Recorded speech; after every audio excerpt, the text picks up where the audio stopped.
Hey, all you beautiful Ethicuties and the 40% of you who have still not subscribed to the Ethicsverse, welcome to the coolest place to be every Thursday at noon Eastern. If you think fixing our workplace can fix our world, as we get started with a couple of quick announcements, drop your LinkedIn URL in the chat. At least drop in where you're coming from today. Hope you had a wonderful Thanksgiving. Remember, your network is your net worth, and neither are big enough. So connect with someone today. Take advantage of this unique opportunity we have in our community that we're all a part of and that we're all building.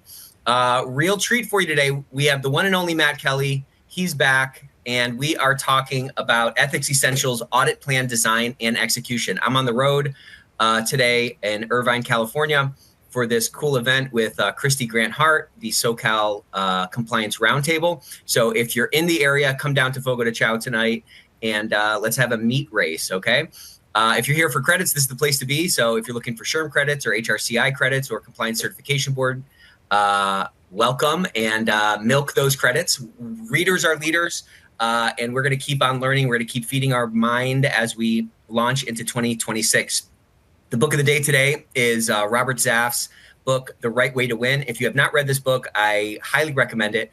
Robert has been on the show a couple of times. He's been on the podcast. He's extremely intelligent. And this book is really all about making business ethics actually work in the real world, taking a lot of these sort of ethereal concepts that we talk about, how do we bring them down into our business? So definitely check that out. And definitely check out the Employee Engagement Toolkit. You know, Ethico loves putting out toolkits for you to leverage. These are free, of course. We'll put a link in the chat here. But there are a ton of resources in this toolkit to drive more engagement. Our game is a game of influence. We're trying to influence the stakeholders in our organization to be those human sensors, to give us that risk intelligence. So this apparatus, this risk management apparatus that we're over can be sustainable and can flex with the changing needs of the business and the changing risks coming down the pike. As always, keep those questions coming today, and we will work them into the conversation.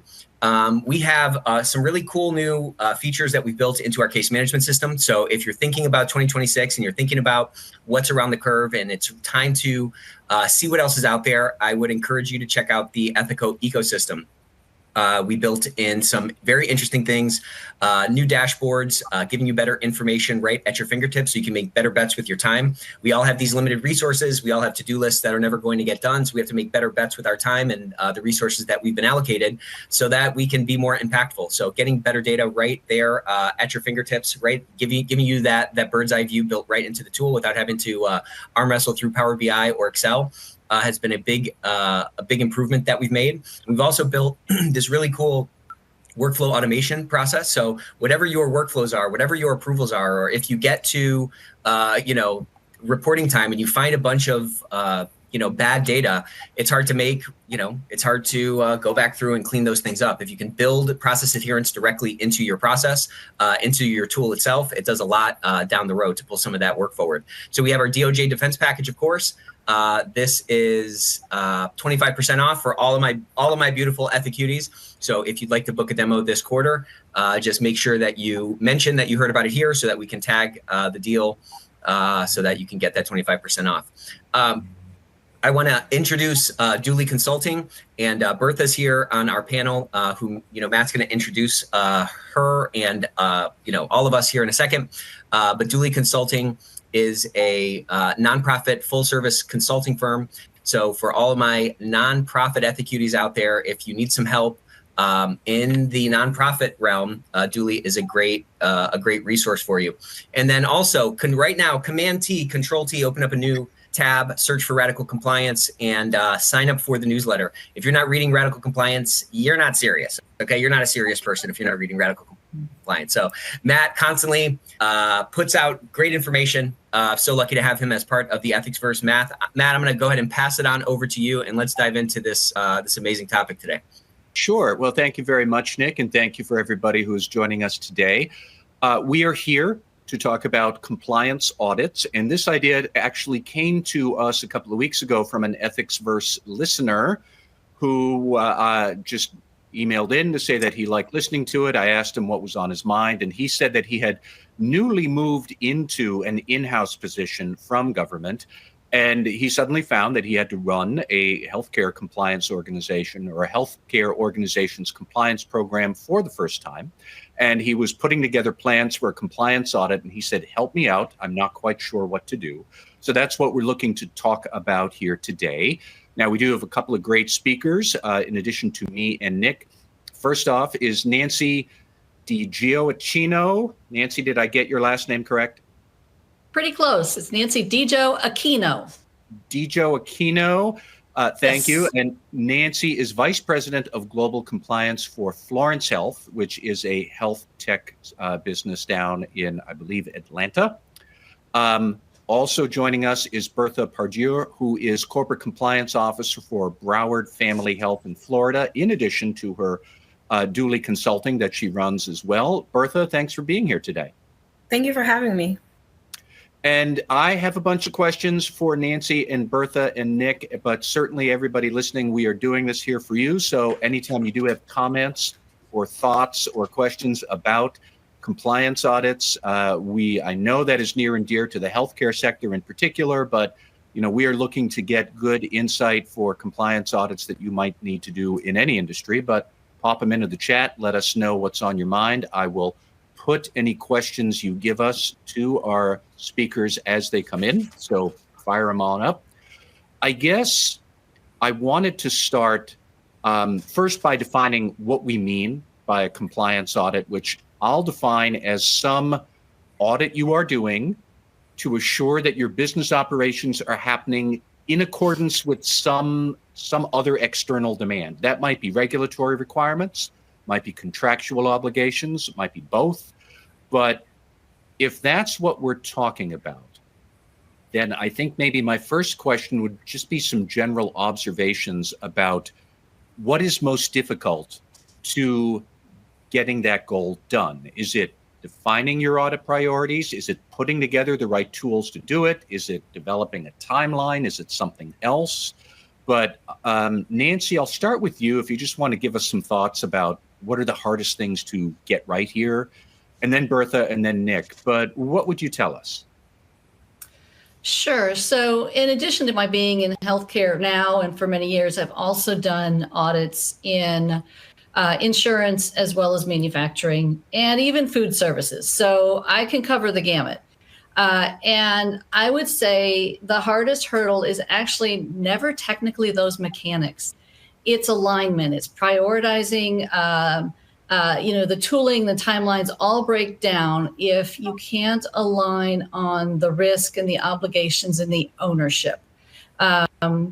So the real challenge is securing agreement on what actually matters and ensuring that the teams understand why certain areas need examination and why now rather than later. So if it's a food service, why do I need to care about the temperatures of the food on the serving line now? Well, because you're about to serve 500 people, and do you want them to have salmonella?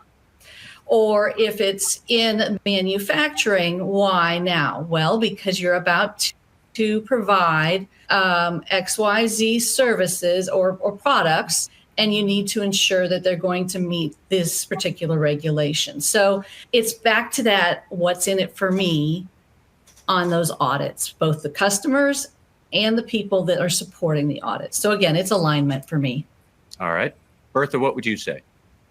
Just to piggyback off of Nancy, I would also add, in addition to alignment, you want to, as she mentioned, you want to make sure that you're getting engagement or buy-in from those particular business areas. So I think sometimes that can be some of the biggest challenge. If you are not including them and building out that audit, you might get some resistance. So it's very important to make sure that they're engaged from the beginning. In addition to that, as she mentioned, really honing in on what the challenge or the risk is. So you really want to identify what the root cause of the compliance risk or the risk that you're identifying to ensure that this audit is effective in mitigating that compliance risk. All right. So, Nick, give me some thoughts here, too, because yet again, when I ask a question like this, I always go in thinking the speakers are going to tell me it's about the tech or it's about the data or it's the documentation. And then, no, I'm wrong. It's always about we need to get everybody to hold hands and understand what we're doing and why. And I should have learned my lesson by now, but I mean, what would you say to this?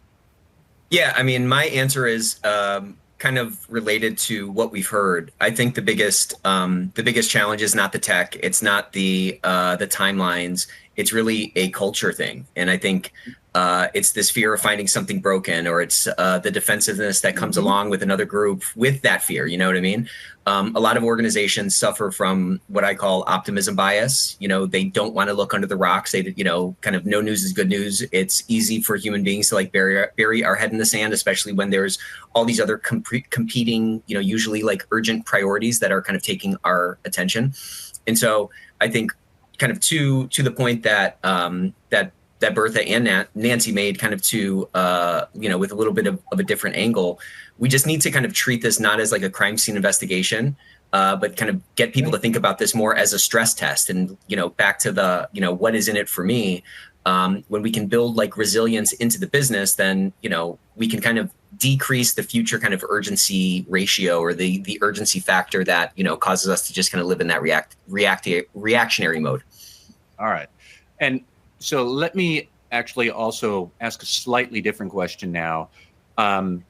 That's why the rest of the enterprise should care about a compliance audit and like, why are we doing this? But I also just want us to maybe explore a little bit, like, why are we, the compliance people, doing this? And is it just to document the areas where we're weak or the incidents of non-compliance, or do we come up with, like, what's the purpose of having this audit? Once we have it, what are we supposed to do with it?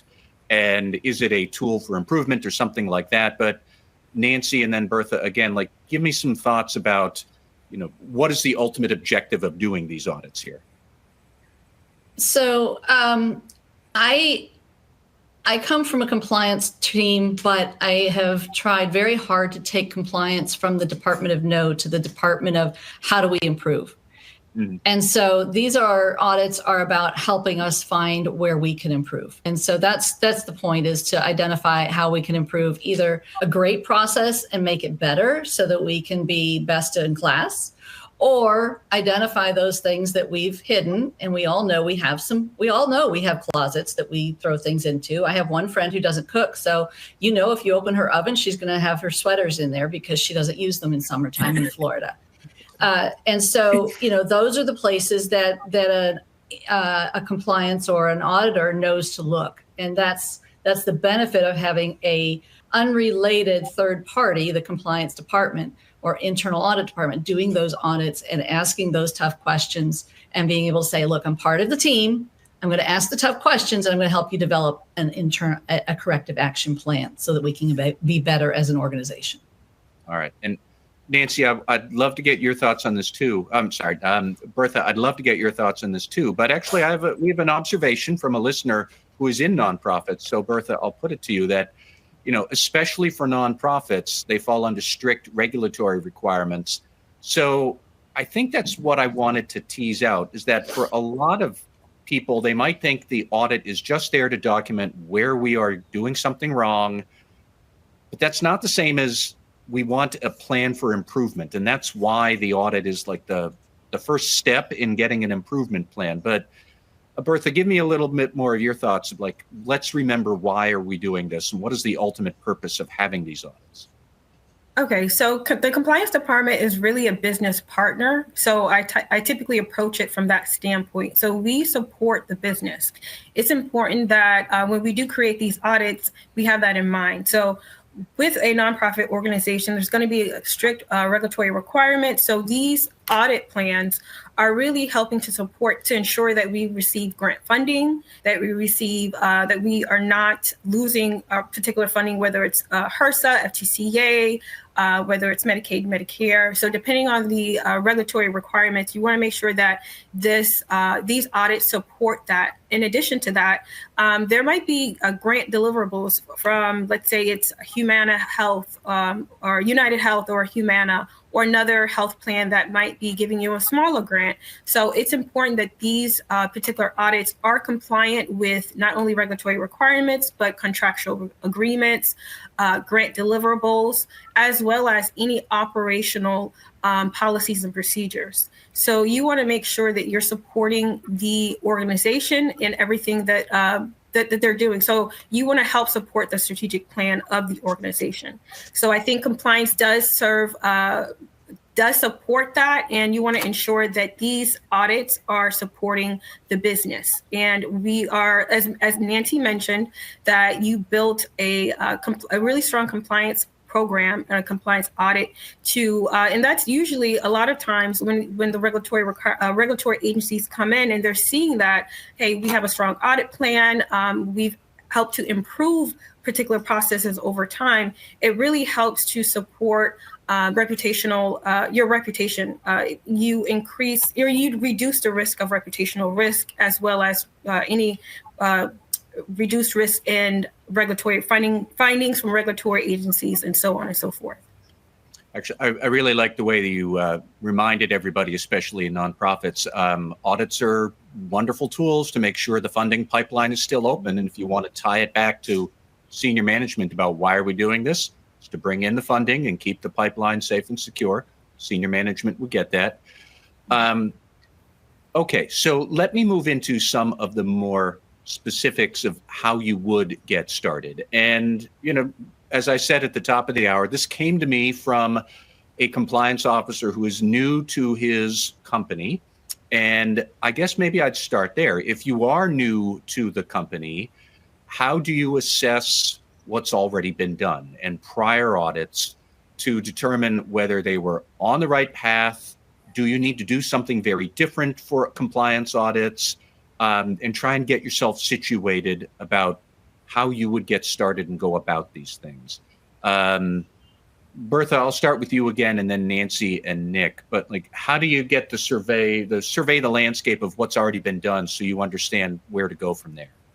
Okay, I typically start with regulatory agencies, so the audits that are conducted externally, whether it's a regulatory agency or typically some funders will audit these particular organizations on a regular basis, or it could be one of your largest clients. So there might be a vendor oversight audit that was conducted of your facility. So those are kind of some areas that I look at. So external audits. You also want to take a look at any internal audits. What was on the previous work plans for the last maybe 2 to 5 years? Are there any trends or any patterns or repeated areas that have not been fully corrected? So those are some of the areas that I typically look at. I also look at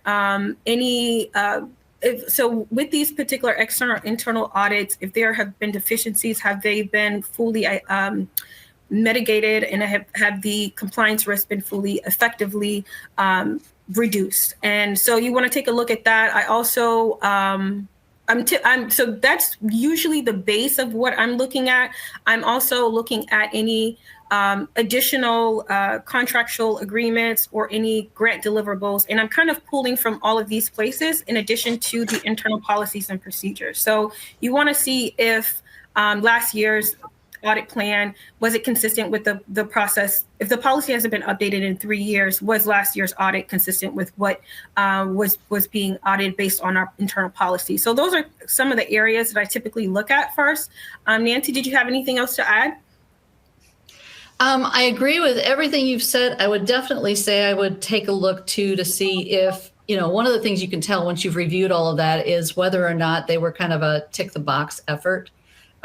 Especially if you find out that your risks haven't been mitigated and there were no corrective action plans, or the corrective action plans were never really closed, as we say. So those are important pieces to look at.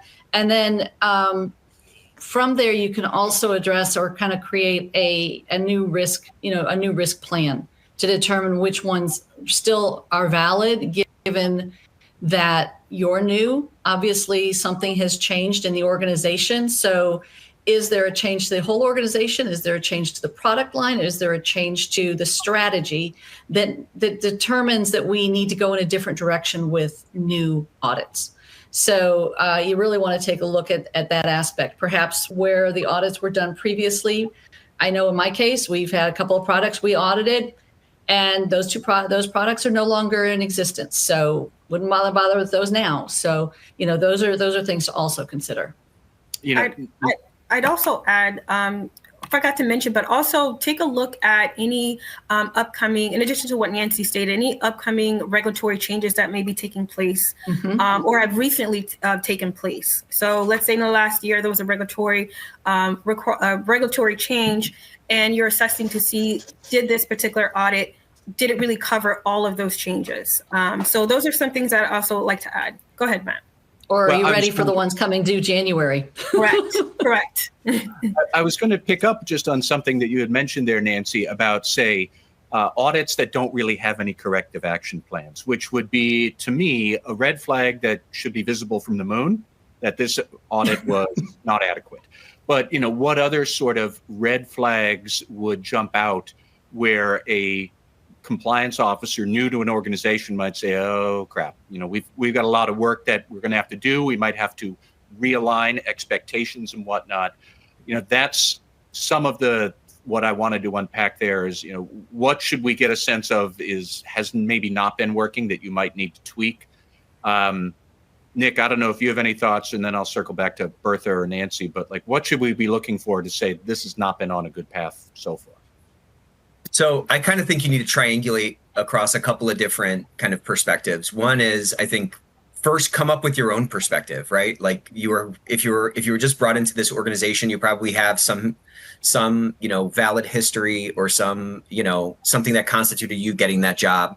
So bring that perspective to what you know about the business, and you should sketch out how you think the audit would work. And then I think augmenting that with a top-down and bottom-up approach, what's in place, what's actually been done, and then going to those business leaders, maybe from a Pareto perspective, not every single business leader is going to have the same involvement with any audit. So there's probably a clustering of certain departments whose input is, necessary, asking them and kind of going on a little bit of a listening tour and asking them what has worked, what hasn't worked. I think with those three kind of different perspectives, you're going to get a sense of what the biggest levers to pull are to drive the thing forward and make it more effective. If you're replacing somebody who was just, who wasn't doing their job, who had that kind of tick the box sort of approach, you're immediately, with that bottom up and that sort of own perspective that you've developed, you're going to start to see things immediately that you can change. I think if any of those are left out, you can kind of find yourself on a bad path. If you can find yourself on a path of just kind of continuing what was going on. Great, this is in place, and then it's going to take you 2 or 3 years to see oh crap, these have been a bunch of wasted efforts. And if you just kind of keep if you keep kind of stepping in the footsteps that were already laid in the snow, you lose the opportunity to rebrand yourself and rebrand this sort of function. Because to the point that Nancy made earlier, this whole function, compliance in general, is and I think Bertha said this, it's about being a partner to the business. It's about driving the business forward. It's about making the business better and improving our processes and reducing ultimately the volatility / risk in the organization. So I think that needs to be the North Star, and being able to bring fresh eyes to a process has a tremendous amount of value, but that's a closing window. Well, Nancy and then Bertha, give me some feedback to it, because actually I think Nick framed it very nicely. It's much better to have the oh crap moment on day one. Oh crap, we have a lot of work to do, instead of the oh crap moment 2 years into your job. I really should have rebooted this process a long time ago.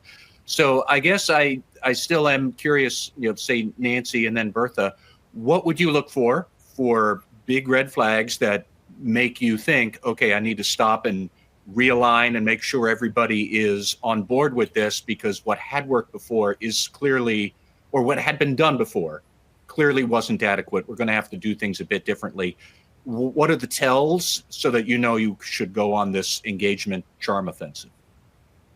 So I'll use a real life example. At an employer where I was new, I walked in and found that the audits had been waived for a year. And that was a red flag for me. And as I dug in, it wasn't, we had to figure out why, of course, and that wasn't fair. It wasn't a fair waiver. I got it. I said, nope, we're going to do audits. I had an auditor on the team. Couldn't put an audit plan together. So we had a people process issue. And that was a huge issue. So that was a gap. And so that's kind of, to what Nick is saying, you come in and you look at what you've got, you baseline it, you know what you can do, and you mind that gap. To use the good British term, when you're taking a subway or a train, you mind the gap. And that's where you have to take that gap and fix it. Because in a regulated space, you have to have audits, whether you're, for profit or not. When you're regulated, you have to have those audits. Mm-hmm. So that was, that's real life. All right. Bertha, I don't know if you have a real life experience or just other good pieces of advice about when to know that things are going to be arduous for a bit. I would say in my experience, sometimes it is the business priorities have shifted. So let's say there's an opening of a new site or a new large new grant has come in. So it may have shifted the business department focus on this particular area, and it may have caused some neglect in a particular area. So that might be some of it. There might be some staff turnover. So maybe the particular area that you're auditing might be a department of 2. So that is also those are some challenges that may impact audit findings or deficiencies in a particular area. So that has been my experience in repeated items on compliance work plans or trends that you're noticing.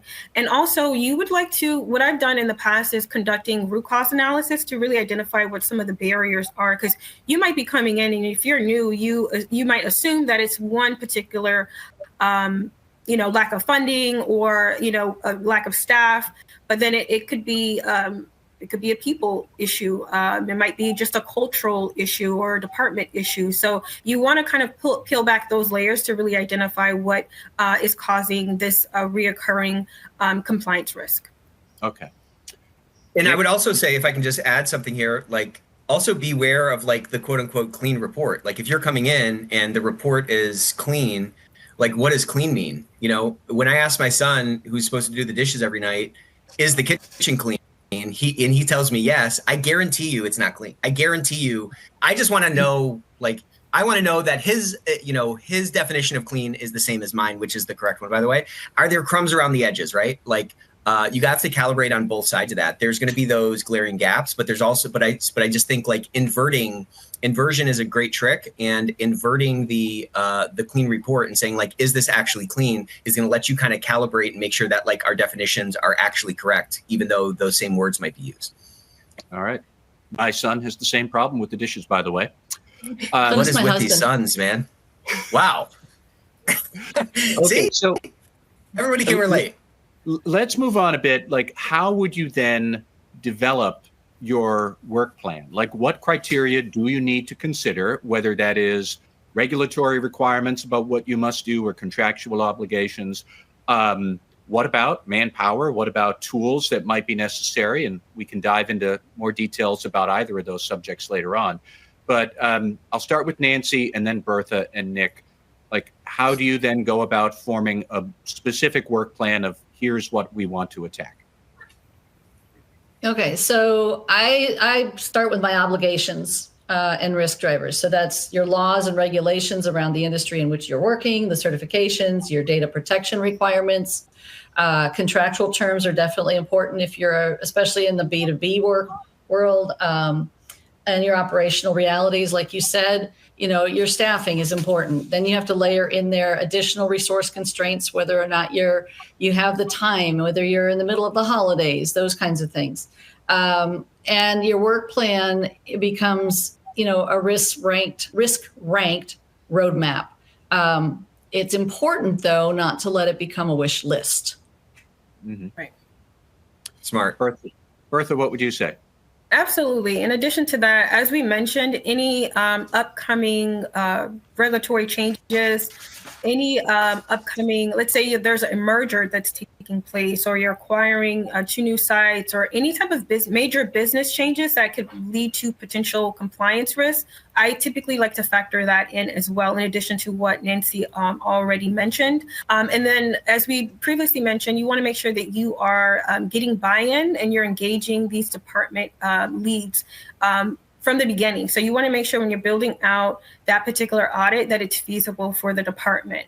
And in addition to that, you want to make sure that you're able to pull the data, that the data is going to be available in a specific way that you want. If that might mean you're working with a particular person or a particular department in addition to that particular business area. So if you're auditing operations, you might need to tag in a data specialist or someone from IT, or it could mean looking at different vendors to see if there's maybe a tool or dashboard that your business might need to purchase, or if you guys need additional support, it might be an external party that you might want to contract with. So it just depends on what it is that you're auditing, but it does you should definitely incorporate all of the areas that Nancy mentioned, in addition to what you can anticipate in the upcoming year. Can this get too crazy? In particular, I'm wondering if you might have multiple audit demands bearing down on you. So you're going to think through, I'm going to try and audit a thing to satisfy multiple audit demands at the same time. On one hand, that sounds like it's nice and streamlined and efficient. On the other hand, I'm wondering if I am inviting too much trouble and complexity. So I don't know, can that be done? Are you asking for trouble? But the alternative would be to have duplicative audits right after each other. I can't imagine people like that. Nancy, I'll go to you, and then Bertha, and then Nick. But how complicated or how many bowling pins can you juggle at once here? It is tempting, and it can be done. It's important to understand or to define your scope. So if the scope is to audit a department, then you can audit the department for multiple requirements, maybe HIPAA compliance, GDPR compliance for those privacy nerds out there, as well as their other performance, maybe financial, CCPA, PCA, all of those different compliance requirements, or how they're tracking their accounting is tracking their audit pieces. If you're looking at doing a HIPAA audit, then your scope is HIPAA. So it's really about how you're defining your scope. And that's if you're defining a HIPAA audit, then you're going to be auditing more organizationally. And so it's about how you define your scope and whether or not you want to crosswalk those different regulations into an audit and see how big it becomes. Now, for those of us type A's who are perfectionists and think, oh, I can do it all, please don't try to. It is not, it isn't possible. You need to define that scope. You need to make it workable. You need to consider your auditors. You need to consider the people who are going to be answering, and you need to consider the data, the folks that are going to help you pull the data. And yes, I see it in 100%. The comments from Doug Heileman. Scope creep is a real problem. So yes, stay focused on the scope. All right. Bertha, same question to you. It sounds really easy in theory that you can crosswalk these different audit demands. How quickly can that unravel when it encounters reality?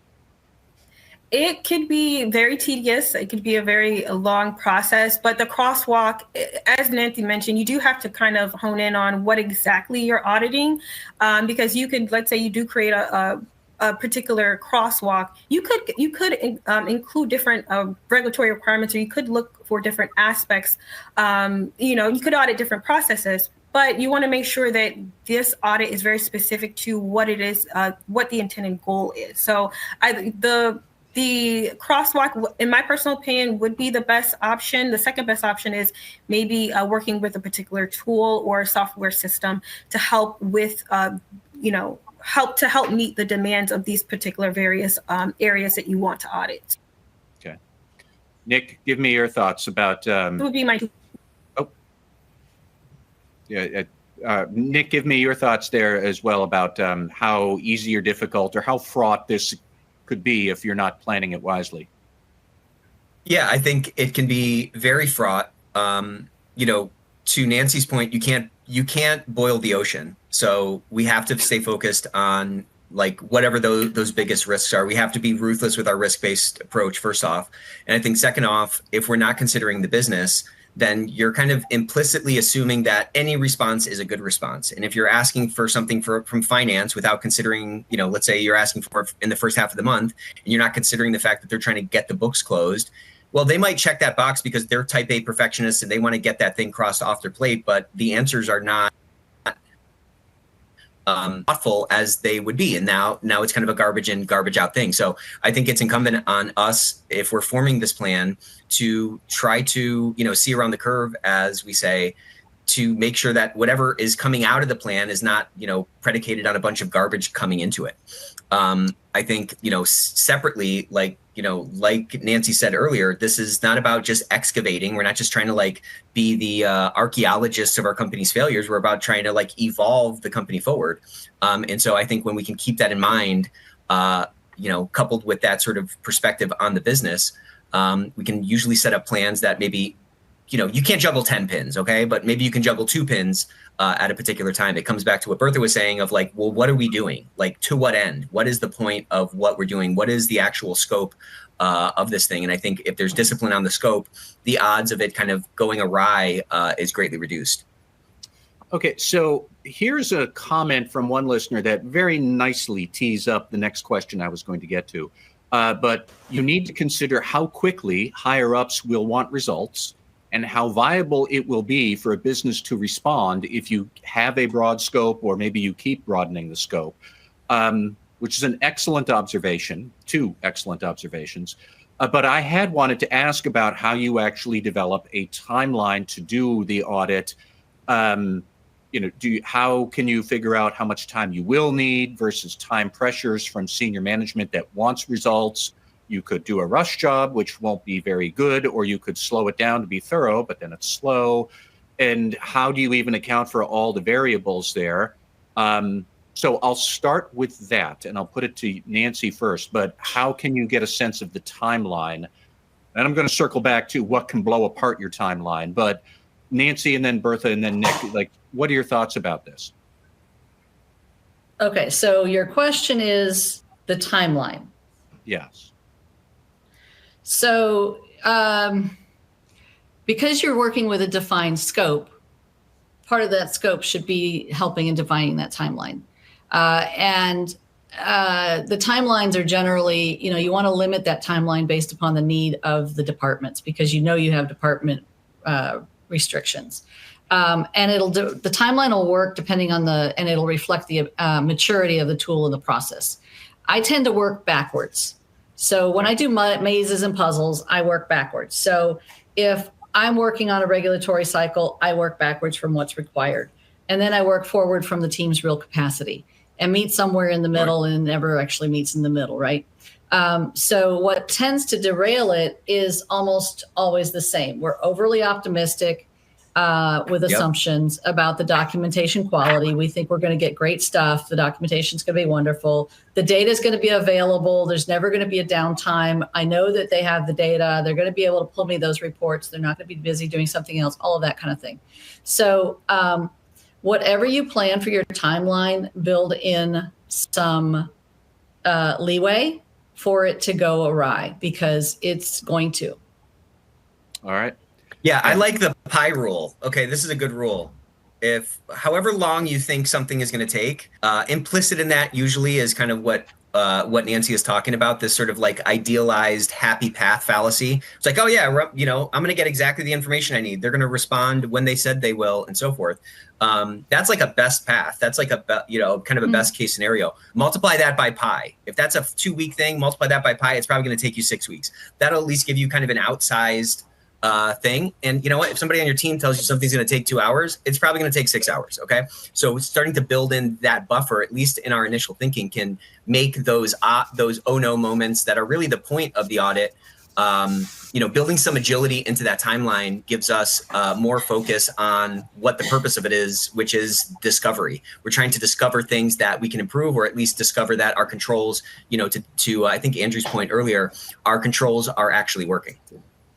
And Bertha, I'll give you the last word on the timeline questions here. You can choose either how do you figure out a timeline, or what are the common things that you see derail the timeline, or what are your timeline thoughts? So typically my timeline is dependent on the risk level. So if it's a high risk level, it's something that I typically like to resolve within 30 to 90 days, depending on the severity of it. Now, there are some things that you're not going to be able to resolve in 30 days. There are certain things that they might take, you might be able to resolve most of it, or create certain process or in the first 90 days, but then you might want to monitor it for another 6 months to 1 year. So compliance risk level is something that I consider. That's the first thing, but also things that might derail lack of funding, staff turnover, again, business priority shift. So those are some things that might, I'm in Florida, so it might be a natural disaster where there's a hurricane and cash are closed for 3 days. The audit was due, but people have families. So that's a very real thing. So you do have to, as Nick mentioned, you have to leave room for error and disaster. So that's my piece. So now I wanted to shift gears just a little bit. We had a couple of questions come in about who is actually doing the audit, and in particular, how our friends in the internal audit may or may not be involved. There was one question: how do you differentiate between audits performed by internal audit versus audits performed by compliance? That kind of leads into a broader question I had about who does this, and if you have an internal audit team at your organization, do you have them do it? Do you hold hands with them and you guys do it together? Do you do them separately? So I guess that might be my first question. Nancy, I'll put it to you first, that, how do you involve internal audit, or how do you maintain good diplomatic relations with them if you're doing it yourself, or what are your thoughts about that relationship there? Sure. So I've worked in organizations where we were lucky enough to have compliance and we were lucky enough to have internal audit. They were separate teams. And compliance was read in on results. And it wasn't really and then compliance had to deal with corrective actions and the quality piece. In my current organization, I like it better because I actually don't have an internal audit team. The internal auditors are part of my team. Okay. We're a very small organization. So when we do I've been internally audited by my own team. They have asked me some very difficult questions about how I, as the privacy officer, handled privacy, because they're very good at asking those. They're very good. They ask the tough questions, and they feel very comfortable and transparent in going down those roads. And that's how they handle the internal audits. With that said, I review the scope, I review the plan, and let them go at it. They go out, they do their interviews, they get their data, they analyze, and when they have their report completed, I review the report. Primarily for some of the word choice. We don't want it to be offensive.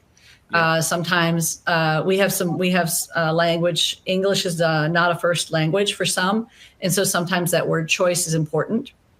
So that when the report goes out, because once it's written, it can't be unwritten. We want to make sure that we are being factual and objective and not personal. And we don't want someone to read it as though it's a personal attack. And we want to be respectful and recognize positives as well. We don't ever have a report go out with all negatives. There's always positives in our reports. So that's really how we do with internal audits and compliance. They are integrated, and then that integration leads to internal audit findings going into our corrective action planning system. I was going to ask, what say do you have over the actual corrective actions? Could you strike some out or add some in, or what's the input there? So when the business unit owner responds with a corrective action plan, the quality team reviews it, and as part of that quality team, I will also help to review it. generally providing guidance on whether it's sufficient. But most of my questions become, that looks good, but what about X, Y, and Z? Because as someone in the chat mentioned, compliance is about monitoring. And many times people don't think that far ahead, and they're not thinking globally enough to say, okay, I'm going to fix this problem, but in order to make sure it never happens again, I also need to add 3 more steps. And those are the 3 more steps I want to ensure that we have so that the next audit comes back beautifully. Okay. Bertha, what are your thoughts about internal audit, how you cooperate with them? What do you do if you don't have one? Things like that. So I would say from a compliance standpoint, you help to identify what is being audited. Internal audit is really good at identifying how the audit, how they're going to audit this particular area. But you guys would work collaboratively to kind of discuss the sampling of the methodology of this particular audit, how, as Nancy mentioned, how to report out on the findings of this audit, working with these particular business areas to ensure that timelines are being met on a particular, these particular audits. I think it's working collaboratively. You guys can work and have a hybrid model. Now, if you don't have a internal audit team, you might want to take the lead on certain things. You might also want to work with different department area, different areas of staff members in those particular audits, areas that you're going to be auditing, or you can work with information technology, IT. So if there isn't an internal audit team, you could work with IT to be able to pull certain data, and then that might be able to assist you with fulfilling this, being able to complete the audit. Or you can, help. You can ask the business area lead to identify a staff member that can support you in ensuring that you're able to complete this particular audit. So I think it's working with the resources that you have at hand. So I think that's the biggest element. Okay. I see Nick has dropped off for a moment. I'm sure he'll be back soon. I guess the other. Oh, he is back. There you are. Well, I guess the next question I had wanted to ask was about how you keep the first and second line functions undergoing the audit or being audited. How do you keep them in your camp? Whether that is working with them a lot during the alignment and engagement, this is why we're doing this phase, or in making sure that they get nice, easy access to what the report's findings are before they come up with their rebuttal or their feedback or something like that. But what are some of the best practices that we should keep in mind so that these audits, that those relationships in the first line and the second line, that they don't get contentious? Nick, I'll start with you, and then maybe Nancy and Bertha. Like, how do you make sure everybody's keeps their eye on the ball and has good relations? So I have a bookshelf that's probably 10 or 12 years old that is from IKEA that I still keep because I built it. So that's kind of the IKEA effect. I value this thing more, even though it's a piece of garbage, because I made it. So I think if you can apply that kind of IKEA effect in the remediation plans or in the corrective action plans and kind of lean into that psychological principle that people usually value things when they feel like they built it or they're a part of it or their input has at least been considered. I think, you come up with a finding, it's a negative finding perhaps, asking the person in that area, again, providing that context about what we're trying to fix or what the goal of the audit was and say, how do you think we could best fix this? At least, even if you just kind of pay it lip service, just getting a little bit of that input and getting that person to feel like they have had some role in building that corrective action plan can make it feel a lot less like, some edict coming down from on high, some new kind of process that they're going to be choked with by somebody who doesn't get their business. You know what I'm saying? So understand, like Nancy was saying earlier, and, Bertha said at the beginning, that you keyed in on, Matt, like this is a people business. All of this compliance stuff, all of this process stuff, it's still a people business. AI has not taken over all of our jobs yet. So we have to engage those people in the right way if our plans are going to actually stick and change processes. All right.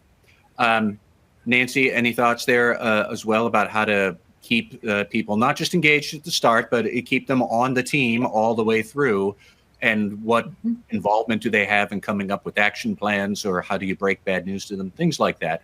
What would you say? Yeah.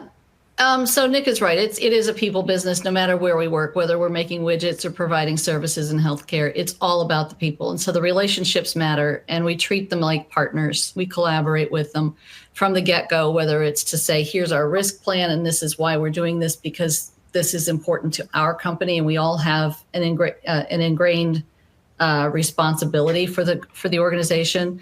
And we don't interrogate. We seek to understand, we seek to learn, and that's our auditing approach. We level set those expectations early.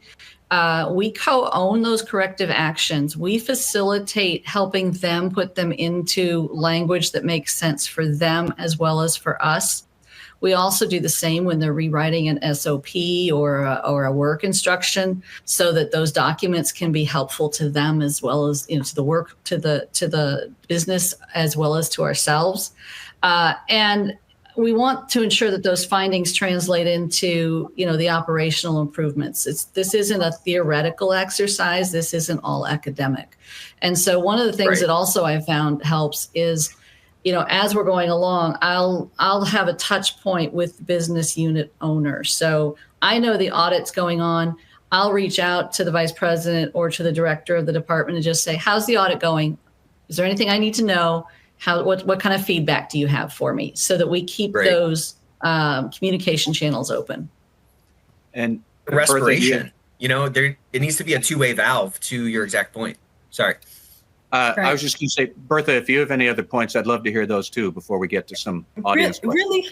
Really just echoing what was already said. Definitely want to engage them from the beginning, ensuring that you have, when you're creating those corrective action plans, you're creating those audits, you want to make sure that it does work for the department, that when there are findings, that it's communicated in a way that they're in agreement with. Not to say that you're not going to be truthful, but you want to make sure that it's communicated in a way that you're not throwing anyone under the bus. You also want to also give them an opportunity to, if there's anything else to add. So maybe there's a process that they have already began to start to revise, that finding.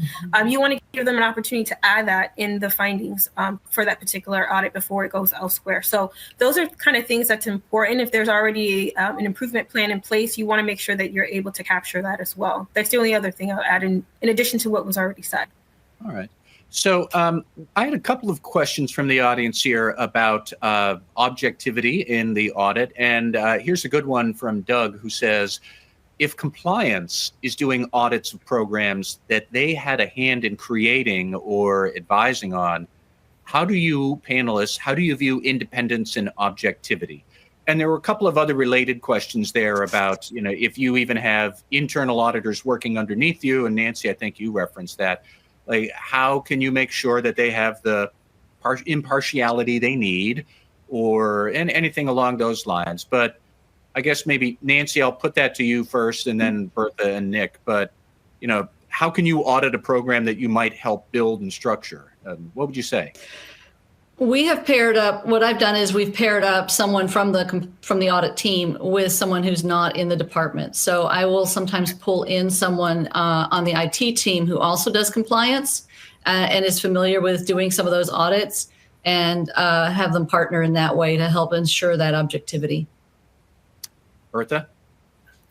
In addition to what Nancy also stated, also I would say just kind of it's really looking at regulatory requirements, looking to see if you guys are compliant with your own internal policies and procedures. So you do kind of in a way, you do kind of police yourself, but you can also, get another department lead to help, oversee that particular area that you're auditing. So I'm the compliance officer, but sometimes I tag in the privacy officer to assist with particular audits, just to have a third party that, is not in the nitty gritty with exactly what I'm doing, but may be familiar with that particular process. Sure.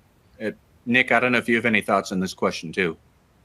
Yeah, I mean, it is, it's difficult to sometimes not see the forest from the trees, or it's difficult to sort of carve out the mental, space to like look at something that you built, kind of to your point, with that critical eye. I think you can at least try to do that. You can at least try to have that beginner's mindset, or, at least try to kind of pull yourself out of it and look at whatever process you're doing from, a beginner's perspective to see what some of those holes are.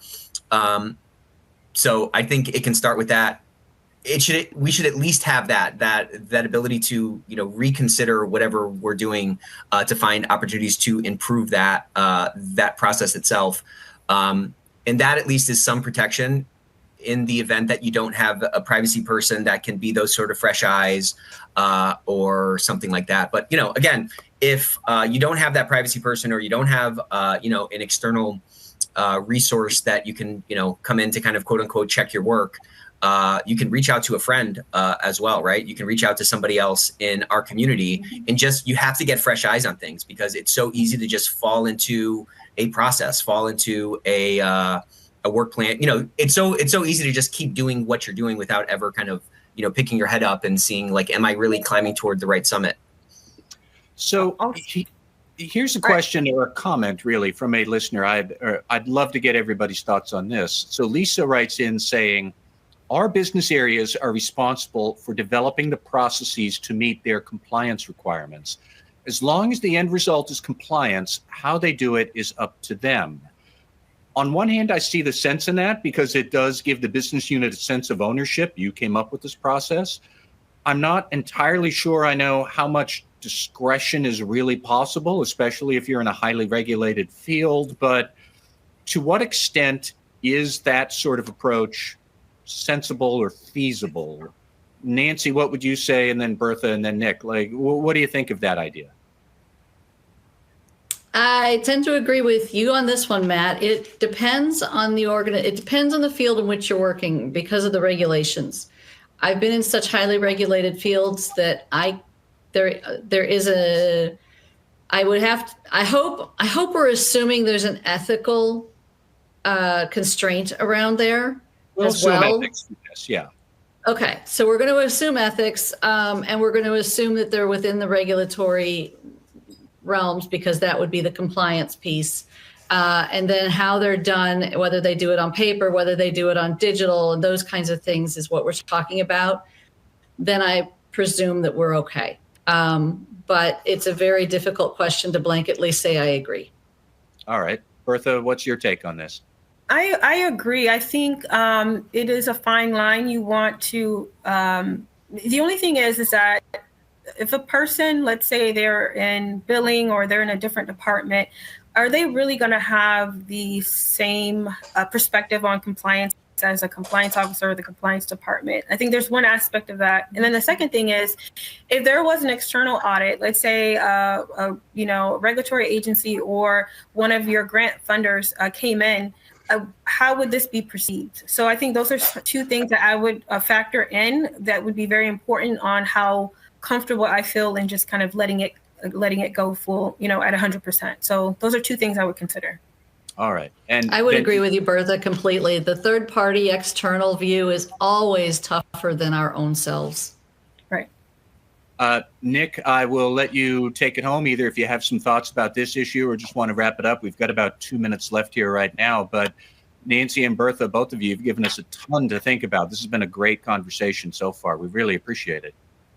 Yeah, it's been a phenomenal conversation. I kind of like this approach. I mean, again, assuming ethics and assuming, she said that, if they can do it in a compliant manner, I think outsourcing that is really kind of insourcing them into the risk mitigation, process, the business improvement process, and giving them that ownership, as you said. So I think,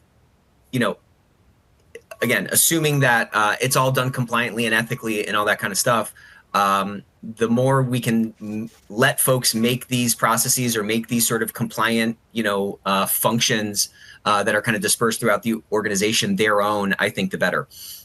So with that, let's get a massive round of applause for these guys. Thank you, Matt. Thank you, Bertha. And thank you so much, Nancy. If you're around next week, which you should be because it's not Christmas yet, okay? Don't start kind of checking out. This year's not over.